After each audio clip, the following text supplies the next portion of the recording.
Hi, welcome to my video. Today I'm going to be talking about Minecraft Dungeons. These are going to be my first impressions of the game, playing it co-op with two other friends with the first 2 hours of the game. First thing I want to talk about is the combat. It's quite important to the game because you spend most of your time doing it. After all, it's an action RPG. It's also the most satisfying part about the game. There are different types of combat inside the game, and these go from melee to ranged to 2 items and also armor. So you get different weapons.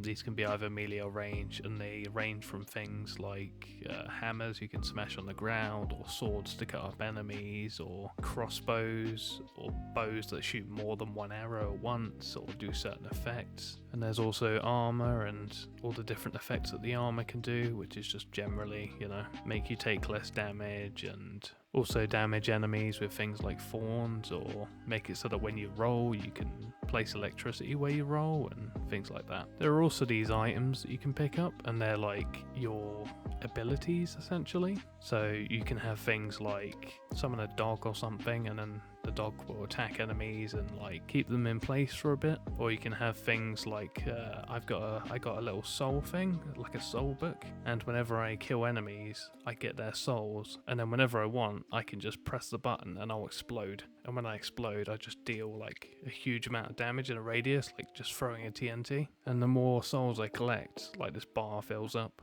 and it just does more damage the more I fill the bar up. You can do that, go into a crowd, blow a bunch of them up, and then you get more souls and you're ready to do it again.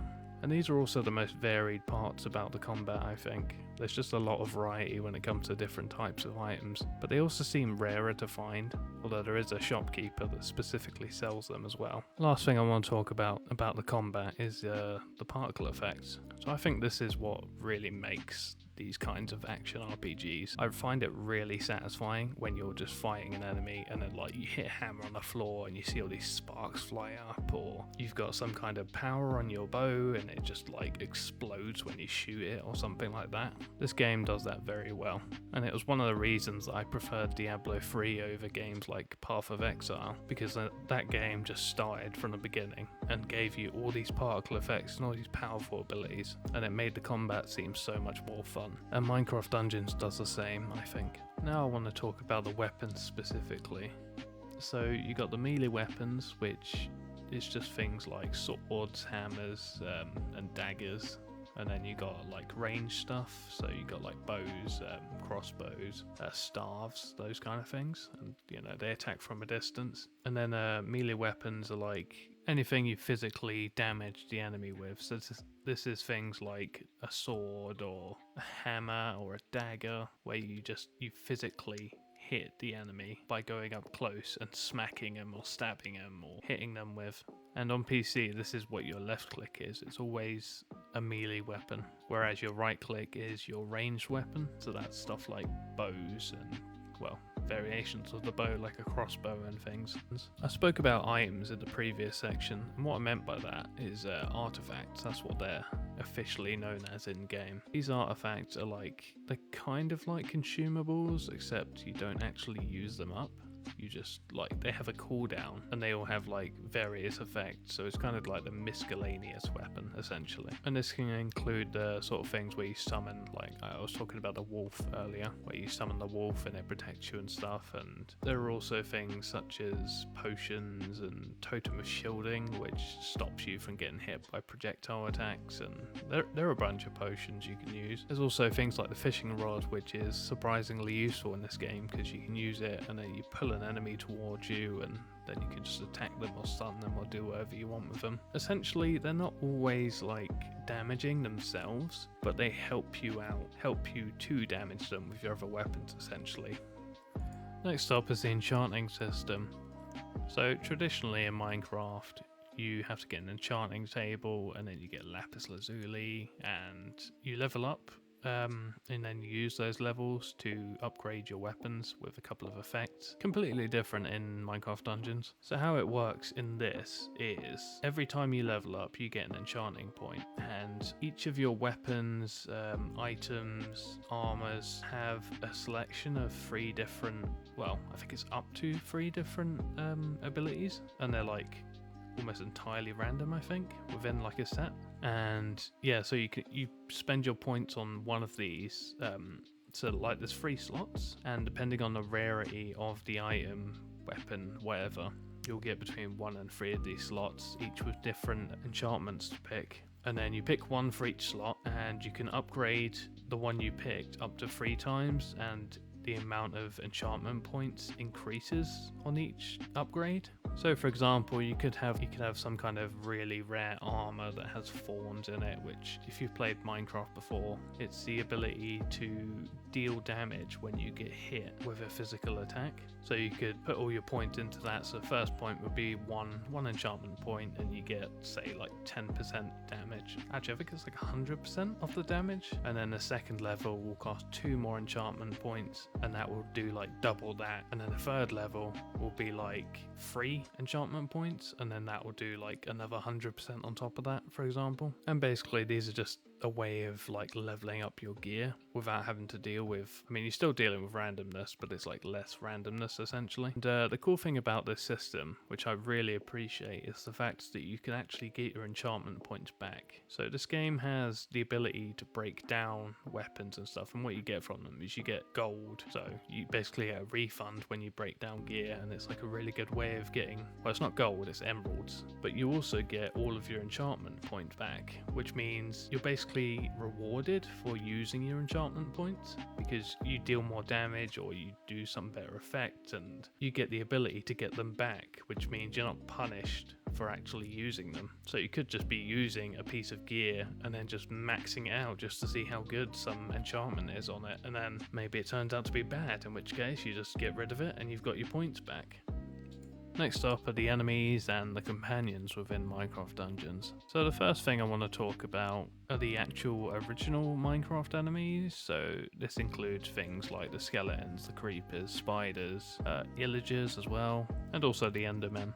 So the creepers, well, they just perfectly suit the game in general, because they just sit there, and then if you walk up to them or like get close to them, they'll start hissing and then they'll just explode. But explosions in this game are very damaging. Certainly a lot of proof in my first co-op game when I died like 6 times to TNT. But anyway, there's the spiders, which shoot webs at you and attack you, and when they shoot you webs, you get like stuck to the floor for a bit, and I'm not sure if you can like wiggle free or something, but it eventually goes away. But being pinned down in an action RPG with lots of enemies is really dangerous, so you've got to really avoid them. Then there's the skeletons, which they just fit perfectly into this style game because they're like the ranged enemies. They're just ranged by default. They'll keep away from you and they'll just shoot arrows at you. Then there are the zombies, which are just, you know, standard enemies. They'll just walk up to you and basically they're cannon fodder. You just hit them and they're dead. They're quite weak, but they're there to fill in gaps essentially. There are also endermen in the game, which is, I don't know, they're kind of like a mini boss essentially. Because you get into this point where you see one for the first time in this cave, and like a bunch of screen effects go on, and then you walk up to them and then they like swing their arms down and then they teleport. That's also something I appreciate, the whole animations, like, because in Minecraft the enemies just walk into you and you take damage. But anyway, off topic. So the endermen will hit you, and then after they hit you, they'll try and hit you again, and then after that they'll teleport away and then like move towards you really quickly from a different angle, so you're constantly having to move around as this thing tries to attack you, and you can only hit it like 1 or 2 times before it teleports anyway. So this means you're constantly like moving back and forth when you try and attack this enemy. Also, there are like the redstone golems, they're called. So they're like the iron golems within regular Minecraft, where they're these like huge massive beasts essentially that protect the villagers, except because it's the illagers they're protecting, I guess they gave them a new flavor, so they're just redstone in this one. But they're essentially just huge. They deal quite a fair bit of damage. They're not massively slow, but you know, quite slow. They're basically just like tanks. They do a decent amount of damage, quite slow, really hard to whittle its health down. And then usually when you're fighting one of these, you also have to deal with a lot of other enemies. So it basically just turned into an arena fight. And the last enemy I want to talk about are the sorcerers. So they're like a variation of illagers, and they do this, I mean, it's kind of annoying, but I think it's kind of fun as well. So they like create these totem poles from the ground, and it basically walls you off from attacking. And it just makes this really interesting situation sections where you're trying to attack an enemy and then you just get blocked off, like from trying to escape, and then you have to fight or you have to make your way around these totem poles. And yeah, it's incredibly annoying at times, but it makes you switch up how you deal with things. And to top this section off, I also want to talk about some of the companions. So far I spoke about the wolf before, and this was actually my biggest weapon against like bigger enemies, so like the golems. So I would summon the wolf, and then he would attack the golem, and he would just keep attacking him, and then the golem would attack him, and it was like a kind of like stalling him. So like my friend got downed, and then my other friend was doing something else, like fighting them off, and then I went and put my wolf in like that mode, so he would attack him and like get his attention, and then I just went and revived my friend. And the only other companion I've seen so far is the bat. Not gonna lie, I haven't actually used it, but I just saw it flying around, so I'm not sure if that just attacks enemies or something. But yeah, mostly just the wolf. There's a lot more enemy variation than just that, but I think that's a good point or something just to talk about, really, because I think the enemy design's done pretty well, and it fits in with the whole Minecraft, universe sort of thing. So, the art style. Minecraft is very well known for its art style. It's very iconic, and probably the reason why a lot of games nowadays do a similar thing. But the thing is, with a game like this, they've decided to improve on the graphics, and it's a bit, well, it could have been quite controversial, because you can't just up-res Minecraft graphics and still call it Minecraft. It's just too iconic. So what they've done instead is they basically use the same style graphics, but because it's in Unreal Engine, and it's not like destructible like Minecraft is, where you have to have all the data for all of the blocks in the world and a lot of optimizations they have to do. This means there's a lot more headroom for effects and lighting and stuff like that. So like the foliage is swaying in the wind, which looks really nice. It's like moving, like the little bushes and plants and stuff are all like affected by the wind, and it's not like staticky. It feels like it's actually happening in a way. And then there's the lighting, where it's like the shadows being cast over everything, and like the actual light. It's kind of like with the ray tracing mod with Minecraft, where like a bit of light will bounce off of a colored wall, for example, and then that color will like transmit, because it like the light's bouncing off it, so that like red color will go onto the sand and it'll look red, and it seems to do that. So there's like a lava level, and in this level it's like the bits where there is lava, there's just like an orange glow all around it, and it just looks really nice, I think. And like nighttime areas as well, like you can still see things, but you can tell it's nighttime, and like you can see reflections and stuff, and it's just really nice. And then there's the liquids as well. So I spoke about the lava, but I'm not gonna lie, I really don't like how the lava looks in this game. But the water, on the other hand, it's like in Minecraft, if you try and make a waterfall, like one where there's like a spout at the top, and it's like it's got like a waterfall to the right, to the left, and forward. It has this weird effect where it just looks really fake, because it's like blocky. In Minecraft dungeons, it looks really like actually realistic, like a spout coming out of a wall or something. And then there's the cinematics. There was before this, there was Minecraft Story Mode, and not gonna lie, I haven't seen much of it, but it's a similar sort of thing, but it just feels higher budget, I guess. Like there's decent voice acting, there's a story, like it's all clearly like pre-rendered, and it looks really nice, and all the lighting is done really well, and it's almost not child friendly. It's like the opening cutscene shows a whole village being burned down, which is kind of morbid for a supposed kids game. Yeah, there's an initial cutscene, and there's like little cutscenes for each level, but they're kind of just like flyovers, because for some reason only the host sees these. But yeah, I think they did a really good job with, well, the graphics in general. It just feels faithful, because it's essentially exactly the same as Minecraft, but just prettier, with more shadows and lighting and colors, and it's got mood attached to it, and it's just really nice. So in the tutorial mission, there is this village that's been like destroyed by the illagers, the ones that it's a village that you see gets destroyed in the opening cutscene, and your first mission in the tutorial is to go through this little village and take out the enemies, and then when you get to the end, you kind of set up camp there. and it becomes your like base from then on. This village actually like becomes your base, and it's just nice to see it progress. So like at the start it's just you sit on the cliffside, you've got like a little tent, and that's pretty much it. You go there as a hub to get to new places, but then after completing, I think it's like 2 missions, a villager moves in and he's like the blacksmith, and you can trade emeralds for a random weapon. And then after I think it's like 3, 4, 5, somewhere around there missions, another person moves in where you can trade emeralds for items instead. I'm not sure if there are any more levels past that, because that's about as far as I could see. Other than there's also this like big house that gets built like around the same time as the item villager comes in. And I took a little walk in here, but there were just some pigs and like half a creeper in there. And I have no idea if it has some kind of relevancy to the story, or if it's going to be like some kind of end game house. But it's just nice seeing it get repopulated as you go. Just a shame that you don't actually build it yourself like you would in regular Minecraft. Would have been a cool little mini game. I guess that's too much for the scope of the game.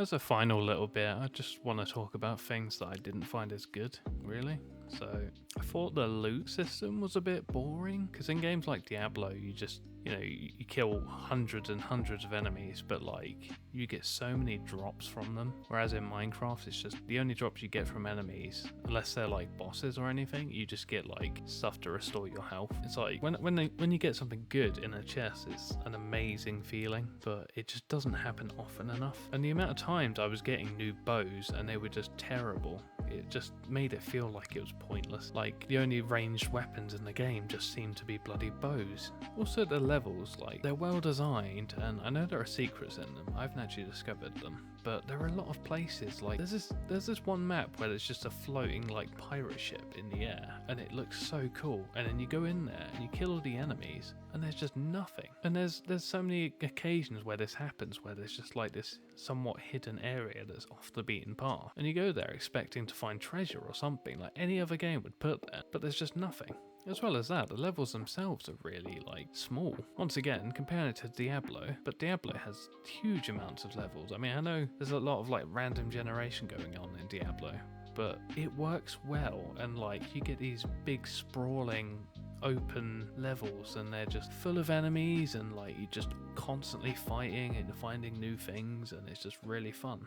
But even though Minecraft Dungeons is this linear, like guided, small level sort of thing, there's still the issue of not finding many like secret places. Like even there's these like mini dungeons inside the dungeons, and then you go inside there, and sometimes it'll be like something you can trigger where you can find more enemies, and then maybe you'll get something out of that. But most of the times it's just a few enemies in a room, and then that's it.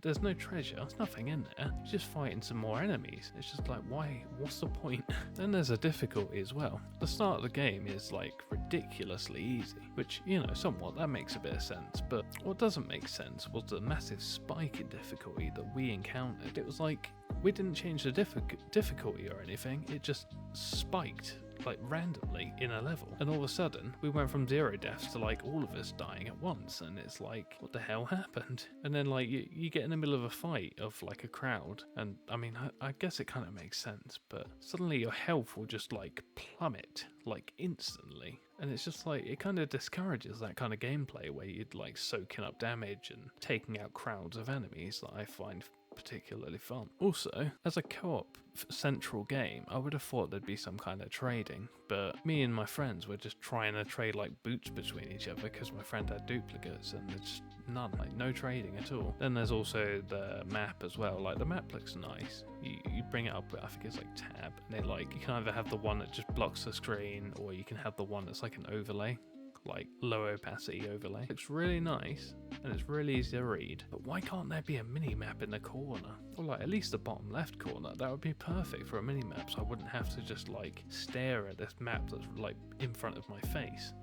So my final thoughts are that the combat is satisfying and fun, the weapons are interesting, but more variation could be used, especially on the ranged side. The enchanting system, I'd say it's pretty much perfect. Enemies, lots of variety. The art style is 99% gorgeous, and there are just a few issues that I personally had that, well, they could be fixed in future updates, to be honest. If you watch this far, thanks for watching. I know this is a bit different from usually I do analysis videos, but I just felt like changing it up a bit. If you got any feedback or anything, just let me know in the comments. Always great to hear, always useful, and I do try and improve.